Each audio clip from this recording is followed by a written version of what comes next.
சாய் பக்தர்களுக்கு என் அன்பு வணக்கங்கள். ஓம் சாய்ராம். என் அன்பு குழந்தையே, இப்பொழுது உன் வாழ்க்கையில் நடக்கும் பாதி விஷயங்களுக்கு உனக்கு பதில் தெரியவே இல்லை.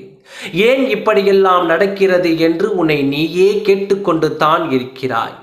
வாழ்க்கையில் பல நபரை சந்தித்துக் கொண்டிருக்கின்றாய். அதில் ஒரு சில நபரால் உன்னுடைய வாழ்க்கையில் தாக்கமும் மாற்றமும் ஏற்படுகிறது.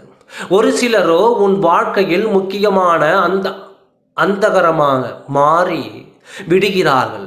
எதற்காக நீ அவரை சந்தித்தாய், எதற்காக நீ அவர்கள் மீது இவ்வளவு பாசம் வைத்திருக்கின்றாய் என்று கூட தெரியாமல் அதீத அன்பும் கண்மூடித்தனமான நம்பிக்கையும் வைத்து விடுகின்றாய். அவர்கள் இல்லாமல் உன்னால் வாழ்க்கையே நடத்த முடியாது என்ற அன்பிற்கு அதிகமான அன்பை நீ வைத்திருக்கின்றாய். நீ உன்னுடைய நண்பர்களையும் உன்னுடைய துணையையும் பிரிந்து இக்காலம் இவை அனைத்திற்கும் உன் கர்ம வினைதான் காரணம். உன் துணை உன் கண்முன்னே இருந்தாலும் நீ அவர்களை அடையாளம் காட்டவே முடியாது. ஆனால் எப்பொழுதாவது உன் துணையை நீ இந்த பிறவியில் நீ அடைவாய். இதில் கவலைப்படவோ வருத்தப்படவோ எதுவுமே இல்லை.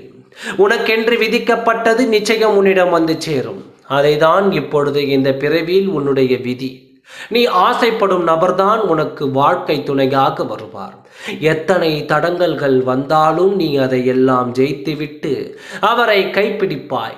பிரிந்து இருக்கும் கணவன் மனைவிகள் ஒன்று சேர்ந்து சந்தோஷமாக வாழ்வீர்கள். இதுதான் உன்னுடைய விதி. சந்தோஷமாக இரு. விரைவில் உனக்கு நல்ல செய்தி வரும். ஓம் சாய்ராம். நன்றி, வணக்கம்.